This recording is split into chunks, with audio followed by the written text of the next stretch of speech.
Friends, आज हम बात करेंगे कि जो waiting period for mutual consent divorce as per section 13B(2) of the Hindu marriage act can be waived invoking article 142। Supreme court ने कहा है कि हिंदू विवाह अधिनियम की धारा 13B का सबसेक्शन 2 के अनुसार आपसी सहमति के तलाक के लिए प्रतिरक्षा अवधि को अनुच्छेद 142 के तहत माफ किया जा सकता है। ऐसा कहा है सुप्रीम कोर्ट ने एक याचिका पर सुनवाई करते हुए कहा कि जो सेक्शन 13B के अनुसार आपसी सहमति के तलाक लेने के लिए जो निर्धारित अवधि है वह 6 से 18 महीने की प्रतीक्षा अवधि को समाप्त करने के लिए संविधान के अनुच्छेद 142 के तहत विशेष शक्तियों का उपयोग कर सकती है। सुप्रीम कोर्ट तो justice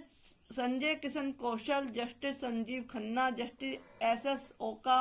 justice Vikram Nath and justice JK Maheshwari के 5 जजों की पीठ ने माना कि सुप्रीम कोर्ट संविधान के अनुच्छेद 142(1)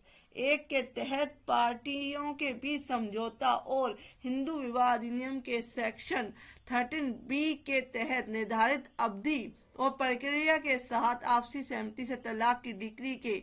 जो मद्देनजर है शक्ति का प्रयोग कर सकती है, अगर उसे लगता है कोर्ट को कि हिंदू विवाह अधिनियम की सेक्शन 13B के अनुसार आपसी सहमति से तलाक की मांग करने वाला पहला प्रस्ताव दाखिल करने के बाद पक्षकारों को दूसरा प्रस्ताव पेश करने से पहले कम से कम 6 महीने या अधिकतम 18 महीने का इंतजार करना पड़ता था।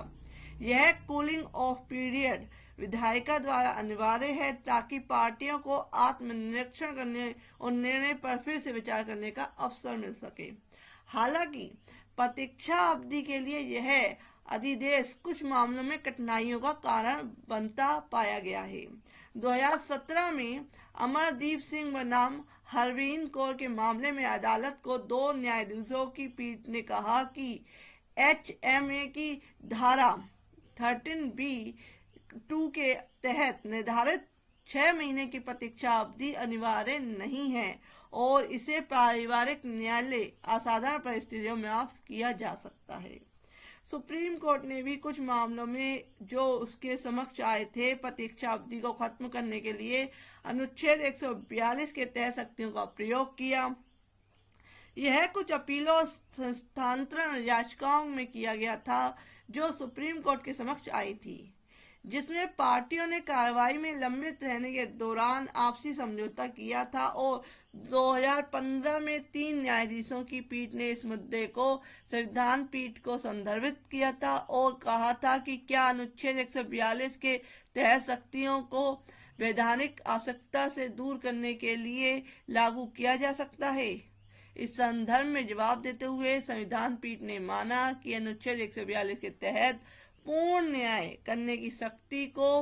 धारा 13B(2) के तहत प्रक्रियात्मक आवश्यकता को माफ करने के लिए लागू किया जा सकता है। हालांकि यह शक्ति विवेकाधीन है और इसका उपयोग सावधानी से किया जाना चाहिए। ये नहीं कि हर मामले में आपको इस टाइम पीरियड को फॉलो नहीं करना पड़ेगा, लेकिन क्या है अगर कोर्ट चाहे, उसे लगता है कि केस ऐसा रिलेटेड है कि उसमें जरूरी है तो वह इस टाइम पीरियड को हटा सकती है। और किस पावर के तहत? सेक्शन 142 आर्टिकल 142 के तहत क्या वह कहती है इसको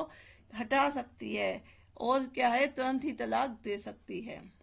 तो फ्रेंड्स, ये बहुत जो कुछ लोगों के लिए जो कि फॉरेन कंट्रीज में रहते हैं या म्यूचुअल कंसेंट से डिवोर्स लेना चाहते हैं तो वह क्या कर सकते हैं, ये उनके लिए बेनिफिशियल जो है जजमेंट है। तो अगर इसमें कुछ चीजें और बताई गई हैं कि प्रतीक्षा अवधि केवल उसकी पीड़ा को बढ़ाएगी। अगर कोई म्यूचुअल कंसल्ट से अगर ये टाइम पीरियड दिया गया तो जो पार्टियां हैं, जो पक्षकार हैं, जो आपस में नहीं रहना चाहते, वो मेंटली रूप से तब भी तनाव में रहेंगे। अमरदीप सिंह मामले में 2 जजों की बेंच ने आगे कहा कि कोर्ट को निम्नलिखित सवालों पर विचार करना चाहिए कि पार्टियों की शादी को कितने साल हो गए हैं, कि वह जो टाइम पीरियड है उसे खत्म कर रही है। आपसी सहमति का जो टाइम पीरियड है 6 से 18 महीने का, अगर वह खत्म कर रही है तो पार्टियों को कितने साल हुए हैं, कब तक मुकदमा लंबित है, या वे कितने समय से क्या है अलग रह रहे हैं, क्या पार्टियों के बीच कोई अन्य कार्रवाई है।